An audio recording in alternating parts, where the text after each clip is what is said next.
सूखा राशन देना है सूखा राशन दो, वस्त्र देने हैं वस्त्र दो। अपने घर के लोगों को बोलो कि हम श्राद्ध कर रहे हैं। क्या पता चलेगा कि आपने प्रत्यर्थ कहा कि श्री कृष्ण अर्पण कहा, क्या फर्क पड़ेगा? विधि सारी है, कैसे करनी है ये हमें आना चाहिए। तो ऐसे यहां पर हम ये चीज यहां पर हम देखते हैं कि जो श्राद्ध होते हैं हम जय कृष्णियों को बिल्कुल भी नहीं करने चाहिए, और जब करते हैं तो उसको हम कैसे कर सकते हैं। तो ऐसे भगवान श्री चक्रपाणि महाराज जी ने 3 व्रतों को धारण किया, और इन व्रतों को धारण करके भगवान श्री चक्रपाणि महाराज जी ने अपने माता पिता का जो श्राद्ध है उस विधि को भगवान जी करते हैं। अब समय थोड़ा सा व्यतीत हुआ, तो व्यतीत होने के बाद भगवान श्री चक्रपाणि महाराज जी की जो पत्नी है कमलाइसा, तो कमलाइसा मासिक धर्म से निवृत्त हो जाती है। तो तीसरे दिवस स्नान करने के पश्चात कमलाइसा भगवान श्री चक्रपाणि महाराज जी के पास गई और भगवान जी से संबंध प्राप्त करने की इच्छा करती है कि हे महाराज, मैं रजो से निवृत्त हो चुकी हूँ, मैं शुद्ध हो चुकी हूँ, आप मुझे संबंध प्रदान कीजिए। किंतु भगवान श्री चक्रधर स्वामी जी ने ब्रह्मचर्य अवस्था को धारण किया हुआ है। भगवान जी गृहस्थी हैं, तो गृहस्थ आश्रम के अंदर ब्रह्मचारी होकर रह रही है। लेकिन भगवान जी की जो पत्नी है कमलाइसा, भगवान जी से जिद करती है कि जीजी मज रति द्यावी जी, हे प्रभु मुझे संबंध प्रदान करो। हठ किया, क्योंकि स्त्री हठ, राज हठ और बाल हठ, 3 हठ और चौथा योग हठ भी एक प्रसिद्ध है। तो ये हठ कैसे हैं? जब इनमें से कोई भी हट कर ले उसे पूरा करना पड़ता है। बालक कोई हट करके बैठे आपको पूरा करना पड़ेगा, स्त्री हट करके बैठ जाए पति को पूरा करना पड़ता है, राजा कोई हट करके बैठ जाए वो पूरा करना पड़ेगा, और कोई योगी यदि हट करने के लिए बैठ जाए तो वो भी अपना हट पूरा करता है। तो हुआ क्या, भगवान जी की जो रानी है भगवान जी से हट करके बैठ गई, जीजी मजरती द्यावी जी, कि मुझे संबंध प्रदान करो, मैं मासिक धर्म से निवृत्त हो चुकी हूँ, शुद्ध हो चुकी हूँ, किंतु परमात्मा ब्रह्मचर्य अवस्था के अंदर स्थित रहना चाहते हैं। तो ऐसी स्थिति में भगवान जी की जो पत्नी है भगवान जी को कहती है कि रति नेदा तरी प्राणिया एकु वाटो पाहतु असे त्याचा प्रति वाव करे। मतलब कि हे महाराज, आपने यदि मुझे संबंध नहीं दिया तो जो बालक जन्म लेने वाला है वो जन्म नहीं ले पाएगा, तो उसकी हत्या का दोष आपको लगेगा। तर्क दिया बहुत सुंदर। तो भगवान श्री चक्रपाणि महाराज जी कहते हैं कि हूं आज्ञाकारी, अर्थात भगवान जी ने उदास मन से उदास प्रवृत्ति को धारण करते हैं और अपनी रानी को परमात्मा ने संबंध प्रदान किया। और इस घटना के बाद भगवान श्री चक्रपाणि महाराज जी उदास हो जाते हैं, अपनी पत्नी के ऊपर उदास हो जाते हैं, और भगवान श्री चक्रपाणि महाराज जी उस समय विचार करते हैं कि जिस क्रिया के लिए, जिस उद्देश्य से मैंने अवतार धारण किया है उस उद्देश्य की पूर्ति करें। तो समय कार्तिक मास प्रारंभ हो चुका हुआ है, तो फलटन से माहुरगढ़ जाने के लिए यात्रा का आयोजन हुआ। तो भगवान श्री चक्रपाणि महाराज जी भी अब घर का परित्याग करने का प्रयास करते हैं। तो भगवान जी ने अपनी रानी से कहा, भाई सभी माहुरगढ़ जाने के लिए तैयार हो चुके हैं, तो मैं भी यात्रा करने के लिए जाना चाहता हूँ। तो रानी ने कहा कि ठीक है जी। तो भगवान जी उन यात्रियों के साथ चल पड़ते हैं। यात्रा करते करते जहां पर वो यात्री रुकते हैं, भगवान श्री चक्रपाणि महाराज जी भी उनके साथ रुक जाते हैं।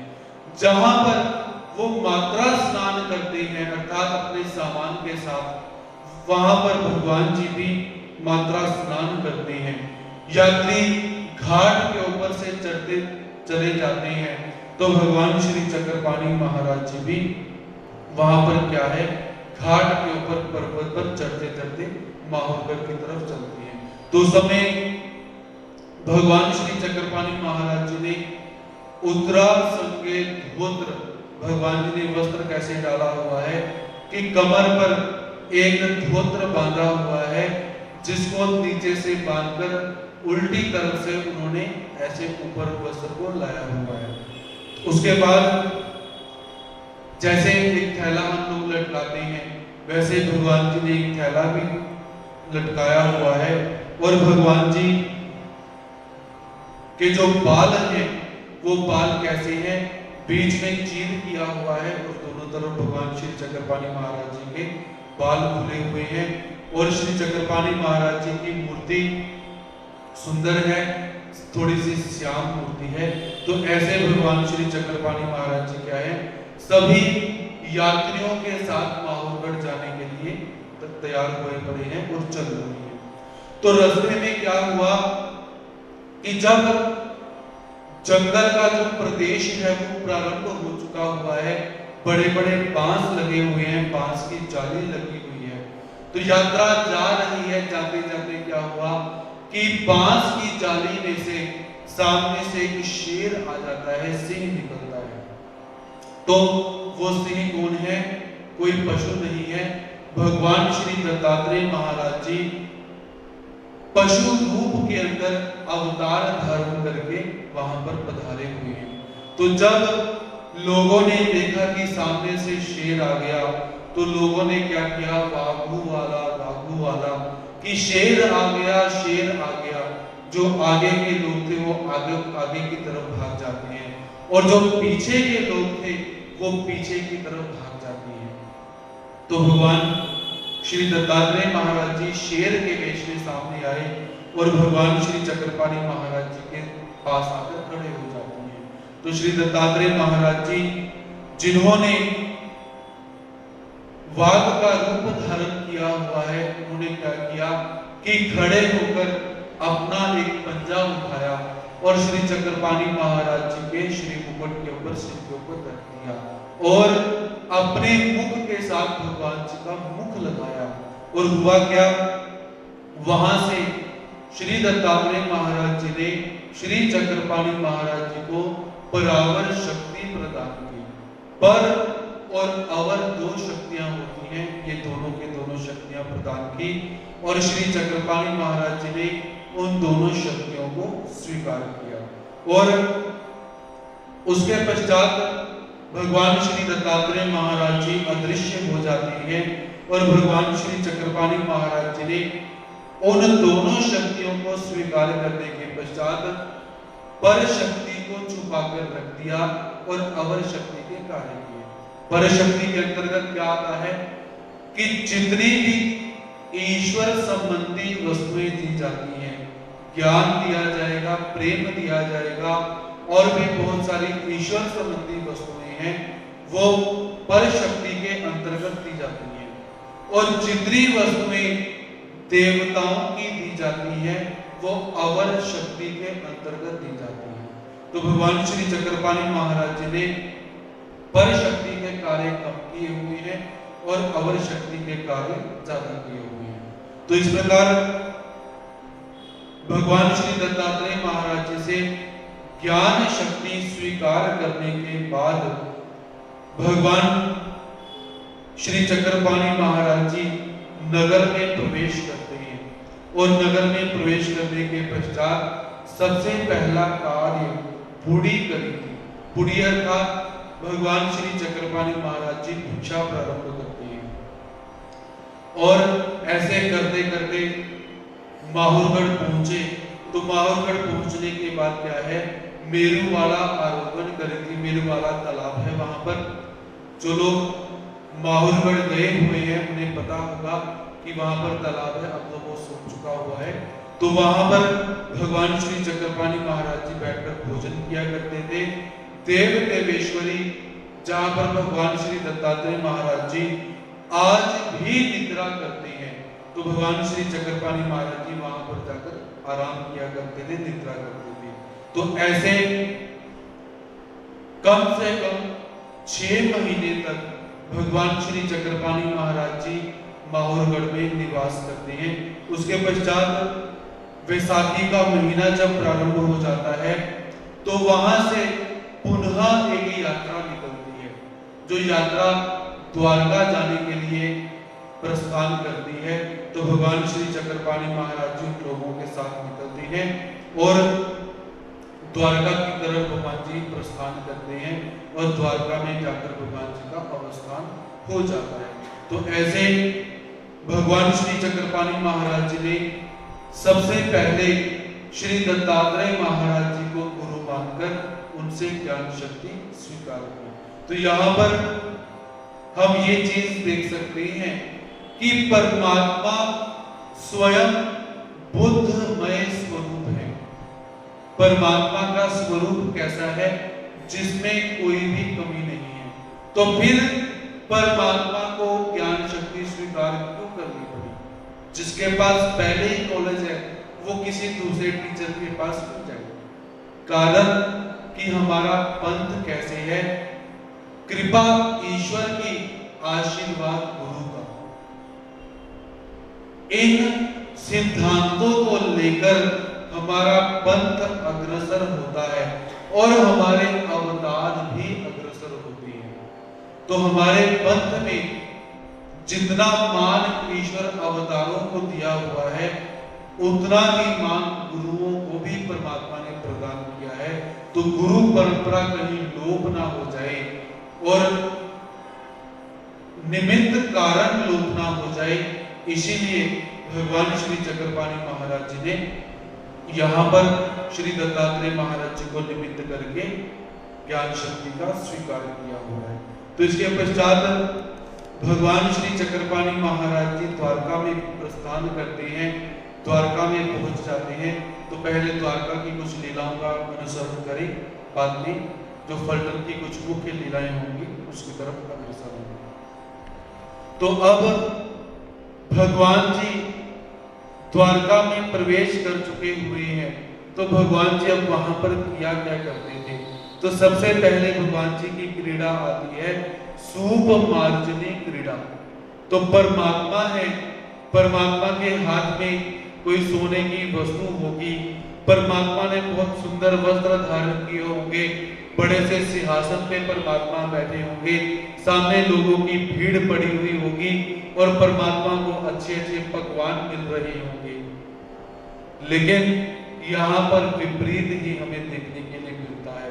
तो भगवान श्री चक्रधर स्वामी जी एक बार निरूपण करते हुए महादायिसा के प्रति कहते हैं कि भाई भगवान श्री चक्रपाणि महाराज जी की जो क्रीड़ा है वो बहुत विलक्षण है, वो अलग है। तो भगवान श्री चक्रपाणि महाराज जी क्या किया करते थे, अपने एक हाथ के अंदर सूप पकड़ा करते थे। सूप अर्थात सुपली, सुपली अर्थात जिसको आप डस्टपैन बोलते हो, जिसमें कचरा भरा जाता है, और दूसरे हाथ में झाड़ू पकड़ा करते थे। जो तीलों वाला झाड़ू होता है उस झाड़ू को भगवान जी पकड़ते हैं और क्या करते हैं, विधि गोदरिया झाड़ेंगे। सबसे पहले जो गलियां हैं उन गलियों को साफ करते जा रहे हैं। दूसरा, पुराने समय के अंदर वास्तु के अनुसार और ज्योतिष के अनुसार जिस घर में लोग निवास किया करते थे उस घर में कभी भी शौचालय नहीं हुआ करता था। शौच ग्रह घर में नहीं हुआ करता था, जिस कारण से लोगों को बीमारियां कम थी। और आज के समय में प्रत्येक घर में, प्रत्येक घर के प्रत्येक कमरे के साथ शौचालय बना हुआ है, जिसके कारण बीमारियां लगी हुई है। क्योंकि वास्तु और ज्योतिष और आयुर्वेद के अनुसार शौच जो है वो घर के आंगन से बाहर होना चाहिए, शौचालय। हमने अपनी परंपराओं का उल्लंघन किया, जिस कारण से उसका परिणाम हमें भोगना पड़ रहा है। तो समय हमें क्या देखने को मिलता है इस चरित्र में कि जो भगवान श्री चक्रपाणि महाराज जी उन गलियों को साफ कर रहे हैं, जिन गलियों में लोग शौच करने के लिए जाया करते थे, शुद्ध करने के लिए जाया करते थे। तो परमात्मा उन गंदी गलियों को अपने हाथों से साफ कर रही है। और क्या करती है, डस्टबिन के अंदर उस कचरे को भरते हैं।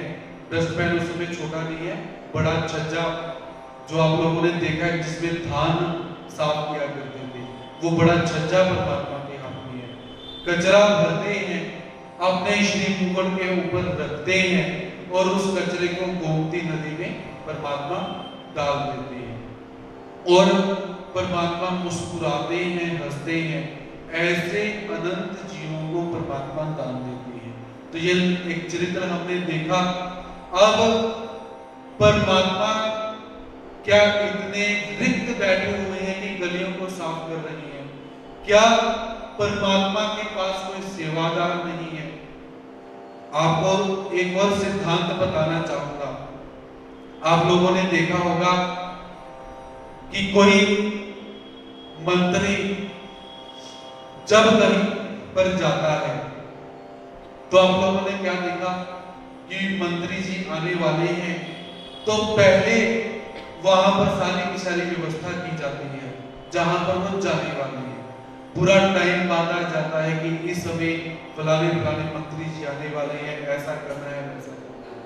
फिर वो मंत्री जी जब आते हैं, उनके साथ पीछे भीड़ लगी हुई है, काफिला लगा हुआ है।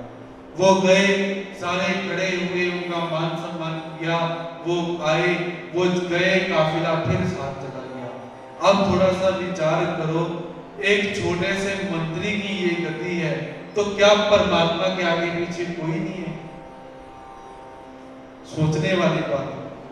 तो हमारा शास्त्र कहता है, एक ईश्वर का अवतार जिसके पास 81 करोड़ 1.25 लाख 10 बॉडीगार्ड साथ खड़े हैं। जितनी देवताएं हैं उतनी देवताओं के विभाग से एक विभाग विभाजित होता है, जिसे ओलगनी कहा जाता है। देवता के विभाग से एक और विभाग विभाजित होगा। जैसे ही अवतार हुए, मतलब 72 घंटे के अंदर माता के गर्भ के अंदर जो पिंड है, जिसे कलिल कहा जाता है, वो निर्माण होता है। धातु सलिल पिंड जिसे कलिल कहा जाता है, सलिलाचे कलिल सालिया। तो उसमें ईश्वर के अवतार जब आ जाते हैं, उसी समय प्रत्येक देवता के विभाग से एक ओलगनी विभाग कर जाती है, जो परमात्मा की इच्छा के लिए खड़ी है। परमात्मा को क्या चाहिए, क्यों चाहिए?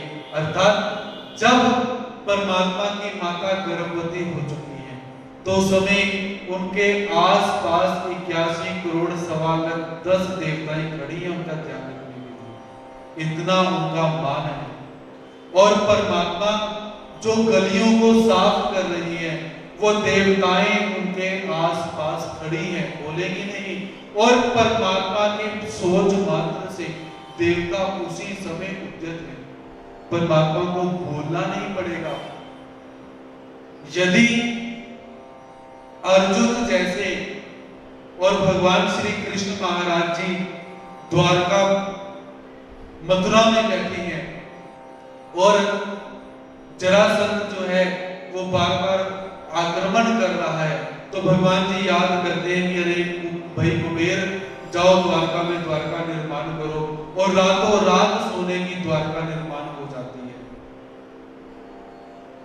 तो यहाँ पर परमात्मा की जो उल्गनियां हैं, जो दिखती भी नहीं है, कुबेर जी तो दिखाई दे रही हैं, यहाँ पर ओलंदियां अदृष्ट रूप में है, उनको तो इतना भी समय नहीं लगेगा, लेकिन परमात्मा यहाँ पर अनंत जीवों को दान दे रही है। कैसे? परमात्मा जानते हैं कि मेरे हाथ से यदि किसी की मृत्यु हो जाएगी तो उसे पहले तो संबंध दान के फल मिलेंगे। परमात्मा ने किसी जीवात्मा को स्पर्श कर दिया, शरीर को तो स्पर्श हुआ, उस जीवात्मा को संबंध दान के फल मिलेंगे। और फिर परमात्मा के हाथ से मृत्यु हुई तो उतरने के फल मिलेंगे जाकर। अब जैसे भगवान श्री कृष्ण महाराज ने कंस को मारा, हमने तो कहा कि कंस को मार दिया, लेकिन पहले कंस को संबंध दान के फल, फिर उतरने के फल मिलेंगे, फिर आगे जाकर कोई नरक होगा, फिर मिलेगा। पूतना को पहले संबंध दान के फल, फिर मातृत्व के फल, क्योंकि परमात्मा ने उसके दुग्ध का पान किया, फिर उसके बाद उतरने के फल पूतना को, फिर दुर्गति होगी जाकर। अर्थात हमारे परमात्मा इतने दयालु हैं कि जो जहर देने के लिए आया है उसे भी पहले फल देते हैं, ऐसे अनंता दान देते हैं। तो परमात्मा उस कचरे को गोमती में डालते हैं तो उसमें जो छोटे छोटे कीड़े हैं वो नदी में गिरे जाकर मरेंगे तो उनका उद्धार हो जाएगा। तो ऐसे भगवान श्री चक्रपाणि महाराज जी जो कि एक समाज सुधारक के रूप में भी सामने आते हैं। अगर मैं यहाँ पर बोलूं, एक भाव मेरे मन में आया था, क्योंकि भाव पैदा होते हैं मर जाते हैं, तो मेरे मन में एक विचार आया कि श्री चक्रपाणि महाराज जी की जयंती है, तो यदि परमात्मा सड़कों के ऊपर झाड़ू लेके जा सकते हैं तो क्या हम थोड़ा सा सड़क में जाकर या मंदिर में जाकर कुछ कर नहीं सकते?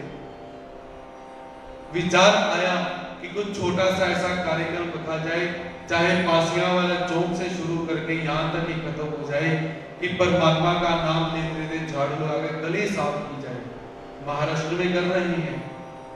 और दूसरा, आप सिखों का नगर कीर्तन देखते हो, भी प्रैक्टिकल, तो उसमें आप लोगों ने क्या देखा कि पहले उनकी जो सामाजिक व्यवस्थाएं हैं वो बहुत रहती हैं, उसके बाद जो 5 प्यारे उन्होंने बनाए हुए हैं उनके पहले सफाई पहले हो चुकी है एक बार, लेकिन उनके जो सेवादार हैं, पानी का टैंक आगे चलता है और जो सेवादारियां हैं, सेवादार हैं, झाड़ू लेकर आगे चल रही हैं, बाद में पुष्प बिछाए जा रहे हैं, फिर वो 5 प्यारे आगे जा रही हैं। तो यदि सिख धर्म जो ईश्वर पंथ नहीं है वो कर सकती है, तो क्या हम कुछ नहीं कर सकते? मान लो आपको शर्म आती है कि बाहर गली में झाड़ू मारेंगे, लोग बोलेंगे, तो मंदिर में तो कर सकते हो। रोज मत करो, श्री चक्रपाणि महाराज जी की जयंती आ गई, उसके निमित्त ही कर दो, किया जा सकता है, क्योंकि हमारे परमात्मा समाज सुधारक है। परमात्मा ने हमें शिक्षा दी कि कैसा भी हो, जैसा भी हो, स्वच्छता जो है वो अवश्य होनी चाहिए। आप लोग कहते हो कि माननीय प्रधानमंत्री श्रीमान नरेंद्र मोदी जी ने स्वच्छता अभियान शुरू किया, अच्छा है, लेकिन उन्होंने प्रेरणा भी हमारे परमात्मा के अवतारों से ही ग्रहण की हुई है कि ऐसे अवतारी पुरुष हो चुके हैं जिन्होंने ये परंपराएं चलाई, लेकिन आगे जाकर लोप हो चुकी है। अब हम इन परंपराओं को आगे जाकर चलाएं। तो ऐसे हमारे भगवान श्री चक्रपाणि महाराज जी हमें सेवा करने का महत्व बतलाते हैं और साथ में अनंत जीवों को जो दान है वो प्रदान करते हैं। उसके पश्चात एक बार भगवान श्री चक्रपाणि महाराज जी अपने आसन पर बैठे हुए हैं, तो भगवान जी को गोमती नदी के किनारे पर आसन है, भगवान जी आसन पर विराजमान है। तो वहां पर क्या हुआ, रवला नामक एक कुम्हार आया। कुम्हार अर्थात जो मटके बनाते हैं। तो भगवान जी के पास आया। अब उसने कोई एक गीत का निर्माण किया हुआ था। भगवान जी के पास आया और एक जो गीत निर्माण किया था, भगवान जी को कहता है कि भाई प्रभु, मैंने एक गीत बनाया हुआ है, आपको सुनाऊं? तो भगवान जी कहते सुनाओ। तो उसने वो जो गाना था, वो जो गीत था, वो भगवान जी के आगे सुनाया। तो सुनाने के बाद अब आगे से रिप्लाई क्या है, उसकी वेट करता रहा। परमात्मा कुछ बोले नहीं। जैसे आप लोगों ने बड़ी शिद्दत के साथ कोई नई रेसिपी बनाई, घर में बड़ा टाइम लगा दिया, 4 घंटे से लगे हुए हो, और घर में पड़ोसी तो आपको रहते हुए कोई झूठे मुंह कह दे बहुत। अब मेरी एक आदत है, खाने का इतना शौकीन नहीं हूं। अच्छा बन के आया, कोई चीज अच्छी हो तो ज्यादा खा ली, नहीं अच्छी हो तो कम खा ली, आग वापिस आ गई। बोलना नहीं कि अच्छी बनी या बुरी बनी। तो बहुत सारे भक्त हमारे प्रतीक्षा करते हैं कि गुरु जी कुछ तो बोले। मुझे दिखता भी है, लगता भी है, लेकिन आदत नहीं है।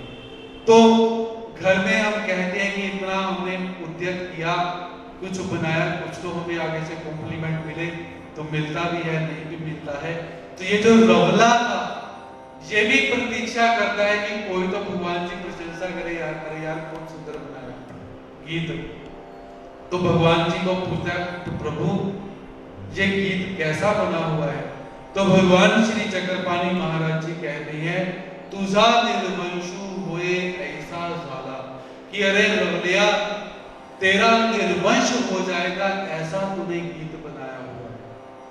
अब 2 बातें यहां पर देखें कि पहला,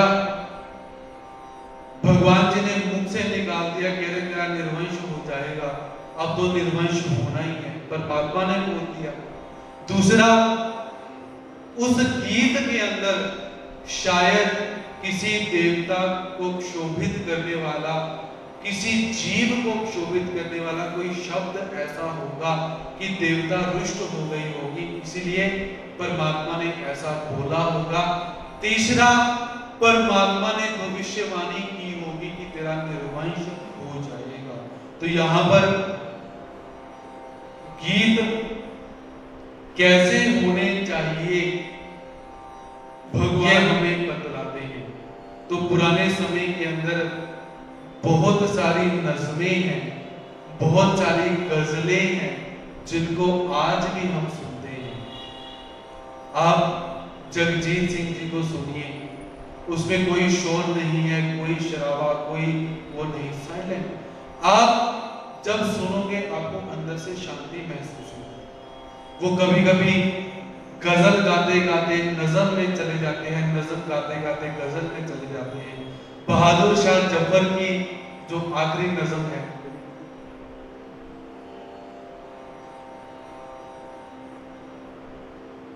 ना किसी की आंख का नूर हो, जाकर घर जाके सुनिए, बहुत अच्छा आपको प्रतीत होगा। तो ऐसे बहुत सुंदर सुंदर नज़में हैं।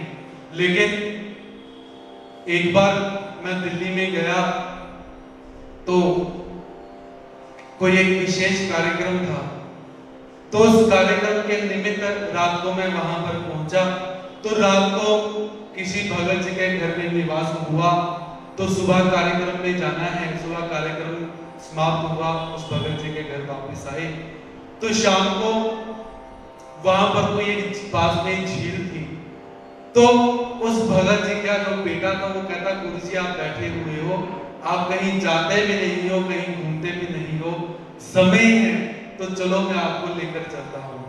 मैं भी चला गया, गाड़ी में बैठे।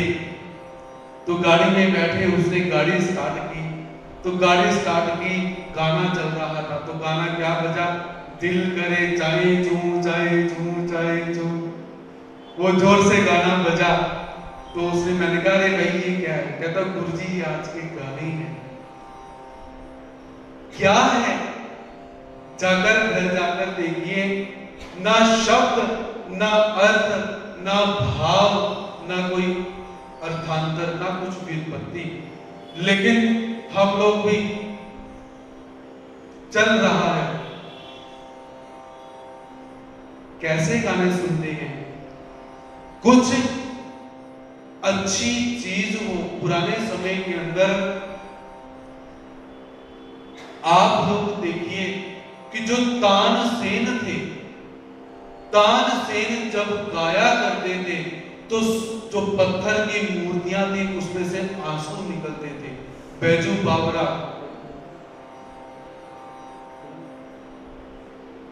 पिक्चर का नाम है, जाकर देखिए, सुनिए जाकर कि वो शब्द कैसे बोल रही है, क्या भाव है उन चीजों के अंदर कि पत्थर की मूर्ति रोने के लिए उद्यत हो चुकी है। इसका हमें इतिहास भी प्राप्त होता है कि जो तानसेन है वो जब गाते हैं और उनके जो गुरु जब गाया करते थे तो क्या भाव पैदा होता था। यदि पत्थर की मूर्ति रो सकती है तो इंसान क्या है।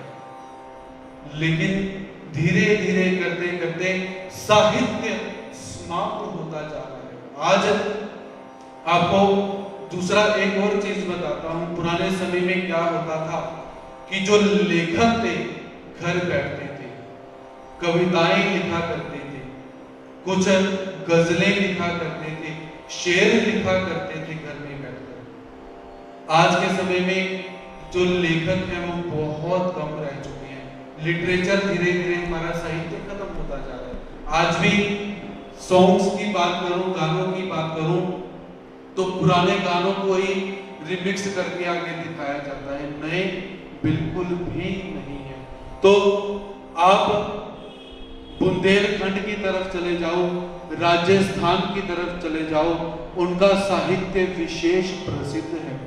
आप महाराष्ट्र की तरफ चले जाओ, वहां का साहित्य विशेष है। आप पंजाब में रहते हो, हमारा जो लोकगीत है, लोक साहित्य है, वो कुछ विशेष है।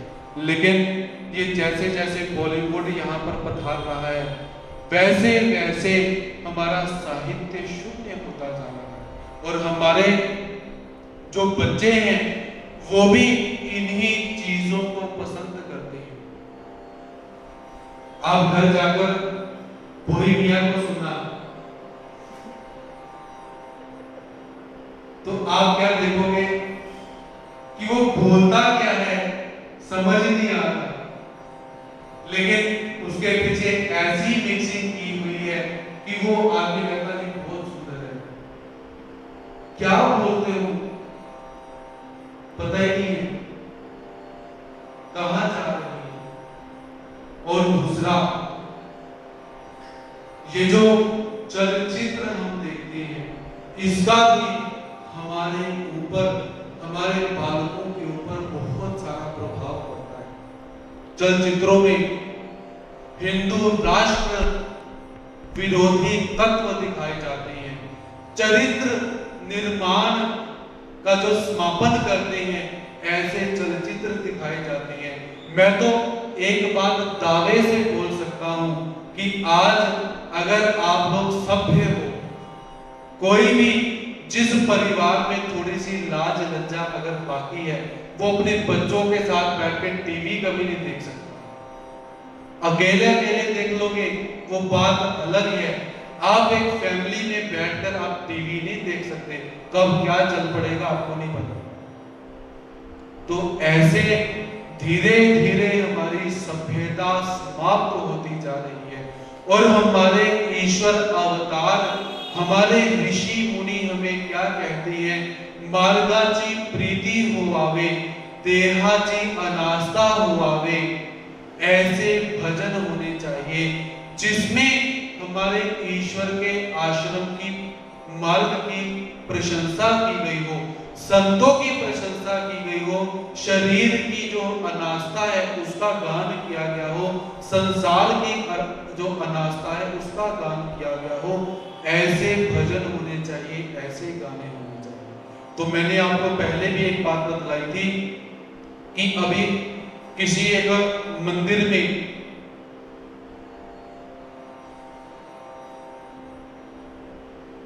एक भजन का निर्माण किया गया था तो वो उस समय रजनीकांत का वो कोई गाना था, गाना मुझे भूल गया, तो वो बहुत प्रचलित गाना हुआ कोई भी, तो उसके ऊपर ही भजन तैयार कर दिया गया। तो किसी एक विशेष प्रसंग पर किसी भक्तानी ने वो भजन गाया, तो भजन के बोल तो लोगों को पता नहीं थे, लोगों ने गाना ही गाना शुरू कर दिया। तो ऐसे भजनों को, ऐसे गानों को हम मंदिर में लेकर आते हैं तो क्या मिलेगा? कुछ तर्ज, कुछ राग ऐसे भी हैं पुराने गानों के जिनको सुनने से हमें शांति मिलती है, हम परमात्मा के वियोग की तरफ हम चले जाते हैं। ऐसे बहुत सारे भजन हैं। तो कहने का तात्पर्य, जो भी हम गाते हैं सबसे पहले उसमें देखना चाहिए कि कहीं किसी देवता को क्षुब्ध करने वाला शब्द तो नहीं, किसी जीवात्मा को क्षुब्ध करने वाला शब्द तो नहीं है, ऐसा हमें देखना चाहिए। फिर जाकर वो गाना हो, वो भजन हो, वो कोई कविता हो, ऐसे हमें गाना चाहिए। इसके बाद भगवान श्री चक्रपाणि महाराज जी भिक्षा मांगते हैं, नदी के पास जाकर भोजन करते हैं। तो एक बार एक दंपति अपने घर से द्वारका के लिए निकलते हैं कि द्वारका जाएंगे, तो वहां पर जाकर सारे के सारे जो तीर्थ हैं वो नमस्कार करेंगे और 1000 ब्राह्मणों को हम भोजन करवाएंगे। ऐसा उद्देश्य लेकर वो सारे के वो जो दंपति थे वो वहां से प्रस्थान करते हैं। साथ में पैसे लिए, बैल के पास है, सामान लेकर वो चल पड़ते हैं। तो रास्ते में क्या हुआ, लुटेरों ने उस दंपति को लूट लिया, बैल भी लूट कर ले गए, वो गाड़ा भी लूट कर ले गए और जो द्रव्य संपत्ति थी वो भी लूट कर ले गए। तो ब्राह्मण बहुत दुखी हुआ, ब्राह्मणी भी बहुत दुखी हुई। अब दुखी क्यों हुए? क्या हमारा द्रव्य चला गया, बैल चला गया? नहीं, दुखी इसीलिए हुए कि हमने 1000 ब्राह्मणों को भोजन करवाना था, अब वो भोजन रह जाएगा। खैर, दुखी होते होते द्वारका पहुंचे। तो द्वारका पहुंचने के बाद ब्राह्मण कहता है कि अरे भगवान, मैंने ब्राह्मणों को भोजन करवाना था, अब मैं क्या करूंगा? तो ब्राह्मणी कहते कि अरे घबराओ मत, मेरे पास एक कान की जो भंवरी है, झुमका है, वो पड़ा हुआ है। तो ब्राह्मण कहता है कि ये कैसे बच गया? तो ब्राह्मणी कहते हैं कि जब वो चोर लुटेरे आए थे, मैंने अपना एक झुमका निकालकर मुंह में डाल दिया था, इसलिए वो बच गया। तो ब्राह्मण खुश हुआ और ब्राह्मण कहता है कि मैं इसको बेचकर पैसे लेकर आता हूं। और जो भगवान श्री चक्रपाणि महाराज जी हैं, जो ऊंट की हड्डियों के बीच में बैठे हुए हैं, उनको मैं निमंत्रण देकर आता हूं। तो ब्राह्मणी कहती, भाई कौन, कहां बैठे हुए, किसकी बात करते हो? तो ब्राह्मण ने कहा कि वो सिद्ध साधक है।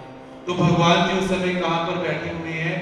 ऊंट की हड्डियां हैं, मांस सारा गल चुका है, हड्डियों का सांपड़ा बना हुआ है, ढांचा बना हुआ है। तो भगवान जी उस ढांचे के बीच में बैठे हुए हैं, अपना ध्यान लगा रहे हैं। तो वो ब्राह्मण भगवान जी के पास आया और भगवान जी को आकर निमंत्रण देता है कि हे प्रभु, कल मैंने भोजन करवाना है, आप आइए और भोजन स्वीकार कीजिए। तो भगवान जी कहते हैं ठीक है। और उसके साथ उसने कुछ ब्राह्मणों को भी निमंत्रण दिया, तो और वो चला जाता है। भोजन का समय हुआ, भगवान श्री चक्रपाणि महाराज जी वहां पर पधारे। तो ब्राह्मण ने विधिवत भगवान श्री चक्रपाणि महाराज जी के चरण क्षालन किए और भगवान जी को आसन पर बिठा दिया। और ब्राह्मण कहता है कि पहले भगवान जी को भोजन दिया जाएगा, उसके बाद ब्राह्मणों को।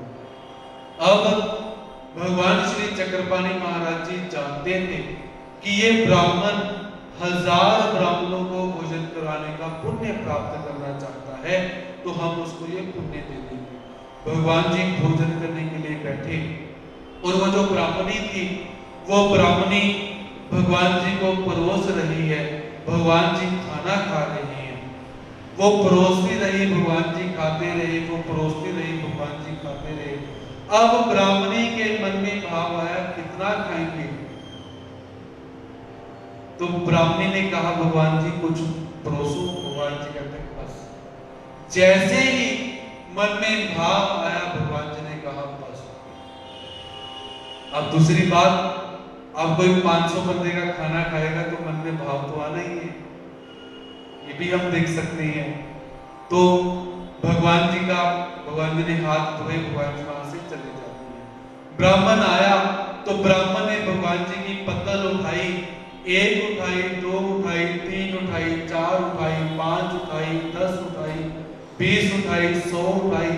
वो पतले उठाता रह गया और क्या देखता है कि नीचे 500 पतले निकलती हैं। तो ब्राह्मणी को कहता है कि भाई तूने मन में कोई भाव रखा था। ब्राह्मणी कहती हाँ मेरे मन में ये भाव आया था। तो ब्राह्मण उसे कुपित होकर कहता है कि अरे अगर तूने मन में ऐसा भाव नहीं रखा होता तो 1000 ब्राह्मणों का भोजन कराने का फल मुझे मिल जाना था। तो ऐसे ब्राह्मण वहां पर दुखी होता है, लेकिन ब्राह्मण ये नहीं जान पा रहा कि जो भोजन करने के लिए आया है वो कोई साधारण व्यक्ति नहीं, वो साक्षात ईश्वर के अवतार आए हुए हैं। अवरदर्शी अवतार भोजन करके चले गए। कहाँ लौकिक पुण्य प्राप्त होना है और कहाँ ये जाकर पारमार्थिक लाभ से प्राप्त हो जाता है। तो ऐसे भगवान श्री चक्रपाणि महाराज जी उस ब्राह्मण को सहस्त्र 500 ब्राह्मणों का भोजन का पुण्य तो देते हैं, साथ में ईश्वर का भोजन करने का पुण्य भी प्रदान करते हैं। और यहाँ पर इस चरित्र से हमें शिक्षा ये प्राप्त होती है कि जब भी आप संतों को भोजन करवाते हो, यदि भोजन करवाते समय मन में किंतु परंतु आ गया तो भोजन करवाने का कोई लाभ नहीं। यदि प्रेम होगा तो बहुत अच्छी तरह से सब कुछ है। आपको मैं एक चीज बताता हूं कि यहाँ पर कुछ हमारे भक्त ऐसे हैं, भावना का प्रभाव पड़ता है, भाव का प्रभाव पड़ता है कि जब उनका भोजन होता है मैं उस समय बहुत ज्यादा रोटी खाता हूं। कुछ लोग ऐसे हैं, कारण शायद यही होगा कि वो शायद प्रेम से बनाकर लेकर आते हैं कि उनका भाव है। तो खाना खाता हूँ, 2 चपातियां, 3 चपातियां, 4 चपातियां, कभी 5 भी हो जाती हैं। और कभी कभी ऐसा होता है कि मर मर के एक रोटी भी तरले डाल के खिलानी पड़ती है कि खा लो, नहीं जाता। कारण कि भाव अनियत फलद, भाव के अनुरूप आपको अनियत फल प्राप्त होने वाला है। ये मेरी तरफ से कोई ऐसी बात नहीं है, मेरे लिए सभी भक्त एक जैसे ही है, लेकिन वो उस समय स्थिति क्या रहती है ये भक्तों के भाव के ऊपर ही रहती है। इसलिए आप जब भी संतों के लिए भोजन बनाते हो, उनके लिए भोजन लेकर जाते हो, अपने मन के भाव शुद्ध रखा कीजिए ताकि वो प्रसन्नता से भोजन करें। और उनको भोजन करने से पहले एक बात बोला करो। क्या बोलना पड़ता है? आज के समय में औपचारिकता रह चुकी हुई है, लाइन छोटी सी है कि गुरुजी प्रसन्नता से हमारे रूखे सूखे भोजन का स्वीकार कीजिए। मुझे भी आज तक यही लगता था कि एक ड्रामा ही है, नाटक है, कि हमारे बड़े बुजुर्गों ने तोते की तरह लाइन रटवा दी है, हम भी बोलते हैं आप भी बोल देते हो, खत्म हो गया। लेकिन नहीं, इसका असर पड़ता है, फर्क पड़ता है। जब आप इतना बोलोगे कि प्रसन्नता से हमारे रूखे सूखे भोजन का स्वीकार कीजिए, तो शायद पहले अनमने भाव से भोजन करना हो, फिर आपकी बात सुनकर मन को शांत करके वो प्रसन्नता से भोजन करने के लिए उद्यत हो जाए, फर्क पड़ेगा। तो आप इन चीजों को अपने जीवन में अवश्य धारण कीजिए, क्योंकि परमात्मा का एक एक चरित्र हमें लाखों शिक्षाएं देकर जाता है। ये हमारी समझ है, हम कितनी शिक्षा ग्रहण करते हैं और कितनी शिक्षा हम लेकर जा सकते हैं। तो ऐसे भगवान श्री चक्रपाणि महाराज जी अपने जीवन चरित्र से, अपनी अद्भुत लीलाओं से हमें यहाँ पर बहुत सारी शिक्षाएं प्रदान करते हैं। तो आज का सत्र हम यहीं पर समाप्त करते हैं। कल पुनः सभी समय पर मंदिर में उपस्थित होंगे। तब तक के लिए सभी भक्तों के प्रति, श्रोताओं के प्रति प्रणति सादर करता हूँ। जय श्री कृष्ण।